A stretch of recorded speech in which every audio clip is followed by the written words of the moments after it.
Good evening. I'm Martha Raddatz from ABC News. And I'm Anderson Cooper from CNN. We want to welcome you to Washington University in St. Louis for the second presidential debate between Hillary Clinton and Donald Trump, sponsored by the Commission on Presidential Debates.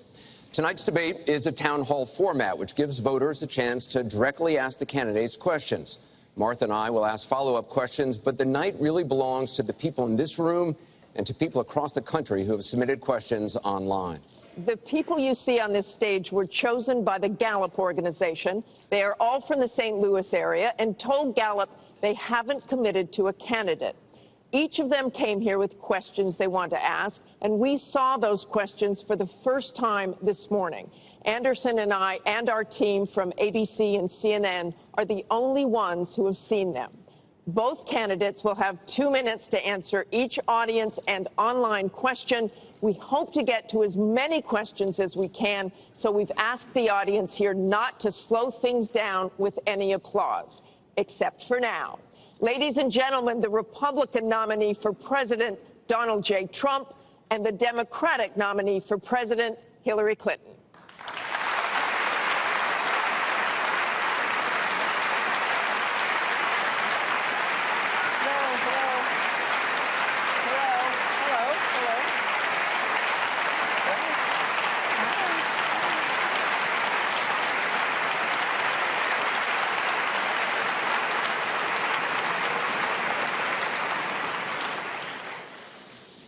Thank you very much for being here. We're going to begin with a question from one of the members in our town hall.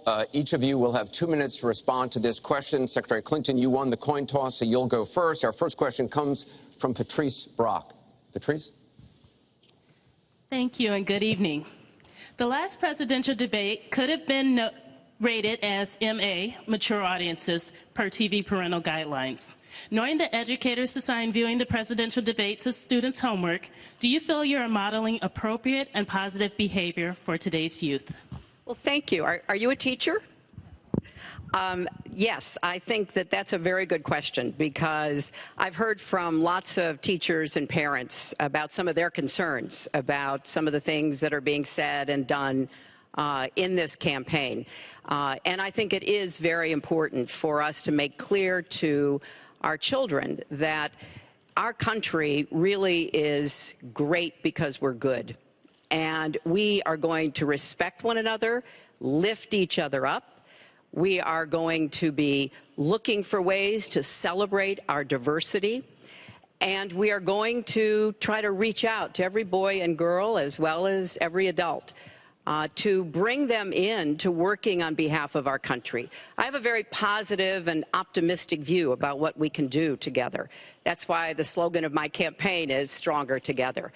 Because I think if we work together, if we overcome the divisiveness that sometimes sets Americans against one another, and instead we make some big goals, and I've set forth some big goals, getting the economy to work for everyone, not just those at the top, making sure that we have the best education system from preschool through college and making it affordable, and so much else. If we set those goals and we go together to try to achieve them, there's nothing, in my opinion, that America can't do. So that's why I hope that we will come together in this campaign. Obviously, I'm hoping to earn your vote. I'm hoping to be elected in November, and I can promise you I will work with every American. I want to be the president for all Americans, regardless of your political beliefs, where you come from, what you look like, your religion. I want us to heal our country and bring it together, because that's, I think, the best way for us to get the future that our children and our grandchildren deserve. Secretary Clinton, thank you. Mr. Trump, you have 2 minutes. Well, I actually agree with that. I agree with everything she said. I began this campaign because I was so tired of seeing such foolish things happen to our country. This is a great country. This is a great land. I've gotten to know the people of the country over the last year and a half that I've been doing this as a politician. I cannot believe I'm saying that about myself, but I guess I have been a politician. And my whole concept was to make America great again. When I watch the deals being made, when I watch what's happening with some horrible things like Obamacare, where your health insurance and health care is going up by numbers that are astronomical, 68%, 59%, 71%. When I look at the Iran deal and how bad a deal it is for us, it's a one-sided transaction where we're giving back $150 billion to a terrorist state, really the #1 terrorist state. We've made them a strong country from really a very weak country just 3 years ago. When I look at all of the things that I see and all of the potential that our country has, we have such tremendous potential, whether it's in business and trade, where we're doing so badly.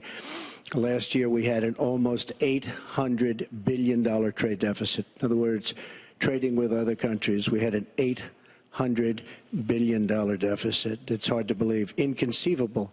You say, who's making these deals? We're going to make great trade deals. We're going to have a strong border. We're going to bring back law and order. Just today, policeman was shot, 2 killed, and this is happening on a weekly basis. We have to bring back respect to law enforcement. At the same time, we have to take care of people on all sides. We need justice. But I want to do things that haven't been done, including fixing and making our inner cities better for the African-American citizens that are so great, and for the Latinos, Hispanics. And I look forward to doing it. It's called Make America Great Again. Thank you, Mr. Trump. The question from Patrice was about, are you both modeling positive and appropriate behaviors for today's youth? We received a lot of questions online, Mr. Trump, about the tape that was released on Friday. As you can imagine, you called what you said locker room banter. You described kissing women without consent, grabbing their genitals. That is sexual assault. You bragged that you have sexually assaulted women. Do you understand that? No, I didn't say that at all. I don't think you understood what was said. This was locker room talk. I'm not proud of it. I apologize to my family. I apologize to the American people. Certainly I'm not proud of it.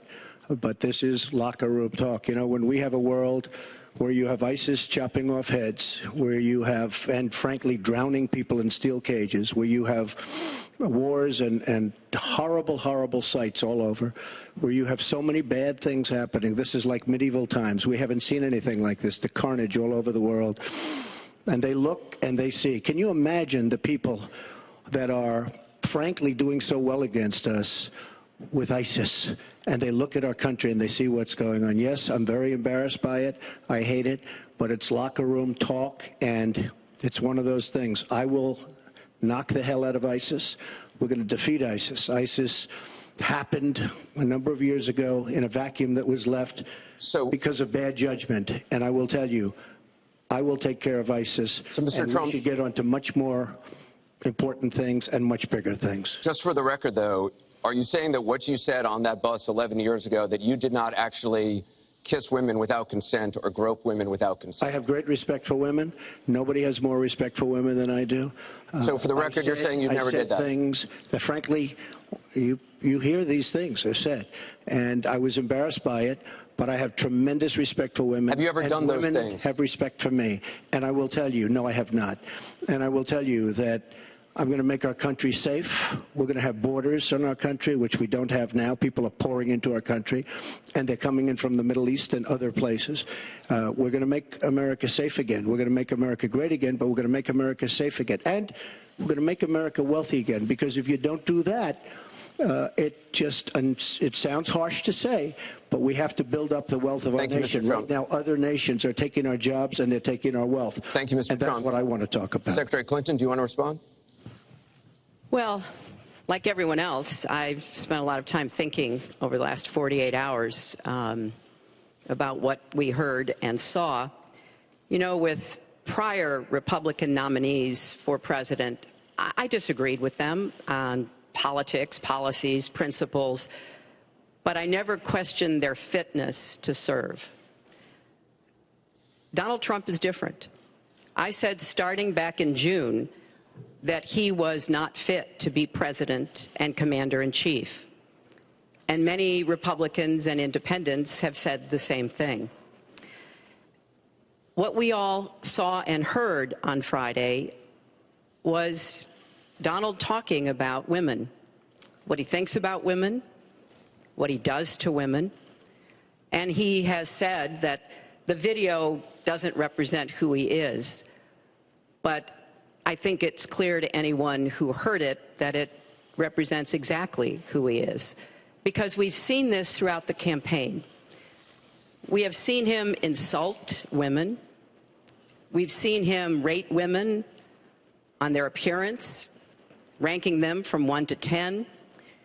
We've seen him embarrass women on TV and on Twitter.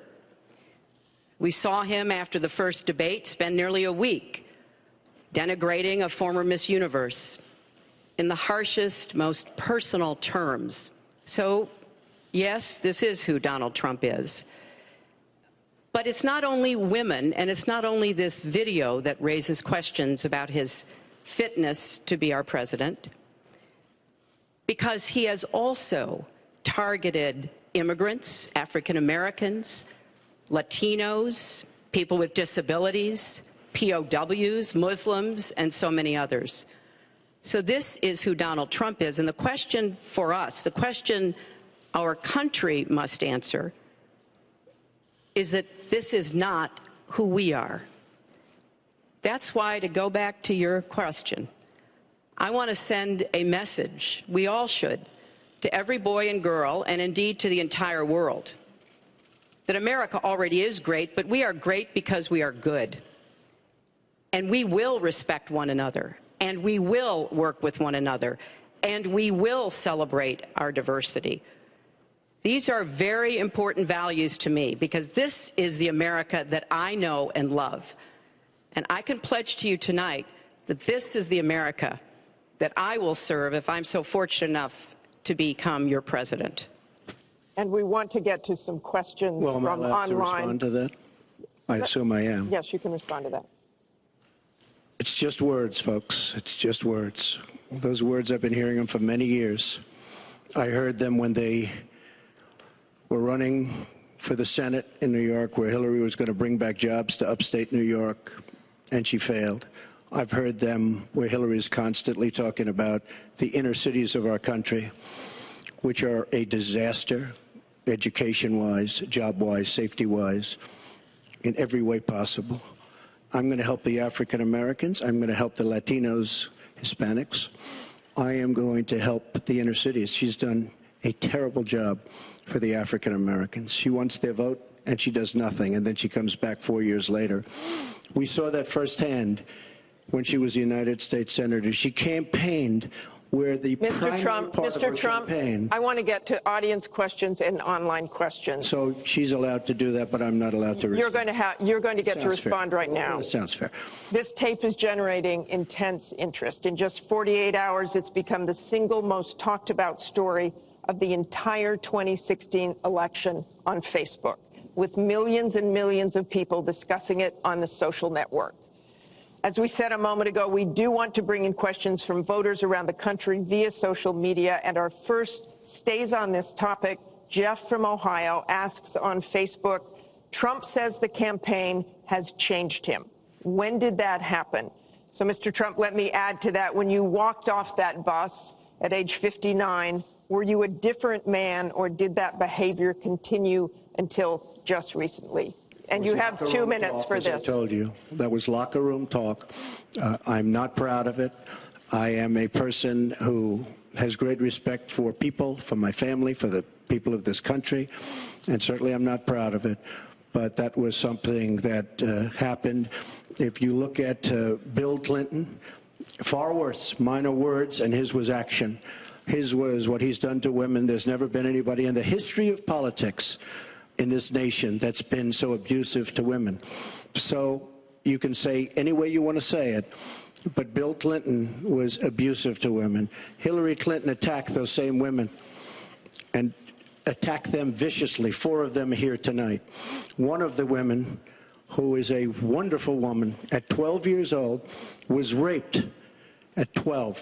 Her client, she represented, got him off, and she's seen laughing on 2 separate occasions, laughing at the girl who was raped. Kathy Shelton, that young woman, is here with us tonight. So don't tell me about words. I apologize for those words. But it is things that people say. But what President Clinton did. He was impeached. He lost his license to practice law. He had to pay an $850,000 fine to one of the women, Paula Jones, who's also here tonight. And I will tell you that when Hillary brings up a point like that, and she talks about words that I said 11 years ago, I think it's disgraceful, and I think she should be ashamed of herself, if you want to know the truth. Can we please hold the applause? Secretary Clinton, you have 2 minutes. Well, first, let me start by saying that so much of what he's just said is not right, but he gets to run his campaign any way he chooses. He gets to decide what he wants to talk about. Instead of answering people's questions, talking about our agenda, laying out the plans that we have that we think can make a better life and a better country, that's his choice. When I hear something like that, I am reminded of what my friend Michelle Obama advised us all. When they go low, you go high. And look, if this were just about one video, maybe what he's saying tonight would be understandable. But everyone can draw their own conclusions at this point about whether or not the man in the video or the man on the stage respects women. But he never apologizes for anything to anyone. He never apologized to Mr. and Mrs. Khan, the Gold Star family, whose son, Captain Khan, died in the line of duty in Iraq, and Donald insulted and attacked them for weeks over their religion. He never apologized to the distinguished federal judge who was born in Indiana. But Donald said he couldn't be trusted to be a judge because his parents were, quote, Mexican. He never apologized to the reporter that he mimicked and mocked on national television, and our children were watching. And he never apologized for the racist lie that President Obama was not born in the United States of America. He owes the president an apology. He owes our country an apology. And he needs to take responsibility for his actions and his words. Well, you owe the president an apology because, as you know very well, your campaign, Sidney Blumenthal, he's another real winner that you have, and he's the one that got this started along with your campaign manager, and they were on television just 2 weeks ago. She was saying exactly that. So you really owe him an apology. You're the one that sent the pictures around your campaign, sent the pictures around with President Obama in a certain garb. That was long before I was ever involved. So you actually owe an apology. And number two, Michelle Obama. I've gotten to see the commercials that they did on you. And I've gotten to see some of the most vicious commercials I've ever seen of Michelle Obama talking about you, Hillary. So you talk about friend. Go back and take a look at those commercials. A race where you lost, fair and square, unlike the Bernie Sanders race where you won, but not fair and square, in my opinion. And all you have to do is take a look at WikiLeaks and just see what they said about Bernie Sanders and see what Deborah Wasserman Schultz had in mind, because Bernie Sanders, between superdelegates and Deborah Wasserman Schultz, he never had a chance. And I was so surprised to see him sign on with the devil. But when you talk about apology, I think the one that you should really be apologizing for, and the thing that you should be apologizing for, are the 33,000 emails that you deleted and that you acid washed. And then the 2 boxes of emails and other things last week that were taken from an office and are now missing. And I'll tell you what, I didn't think I'd say this, but I'm going to say it. And I hate to say it. But if I win, I am going to instruct my Attorney General to get a special prosecutor to look into your situation, because there has never been so many lies, so much deception. There has never been anything like it. And we're going to have a special prosecutor. When I speak, I go out and speak. The people of this country are furious. In my opinion, the people that have been long-term workers at the FBI are furious. There has never been anything like this where emails, and you get a subpoena, You get a subpoena, and after getting the subpoena, you delete 33,000 emails. And then you acid wash them, or bleach them, as you would say, a very expensive process. So we're going to get a special prosecutor, and we're going to look into it, because you know what? People have been, their lives have been destroyed for doing 1/5 of what you've done, and it's a disgrace. And honestly, you ought to be ashamed of yourself. Secretary Clinton, I want to follow up on that. I'm going to let you talk about email. Because everything he just said is absolutely false, but I'm not surprised. Really? In the first debate, and the audience needs to calm down here. I told people that it would be impossible to be fact-checking Donald all the time. I'd never get to talk about anything I want to do and how we're going to really make lives better for people. So, once again, go to HillaryClinton.com. We have literally Trump. You can fact-check him in real time. Last time at the first debate, we had millions of people fact-checking, so I expect we'll have millions more fact-checking because, you know, it's just awfully good that someone with the temperament of Donald Trump is not in charge of the law in our country. Yeah, because you'd be in jail. Secretary Clinton.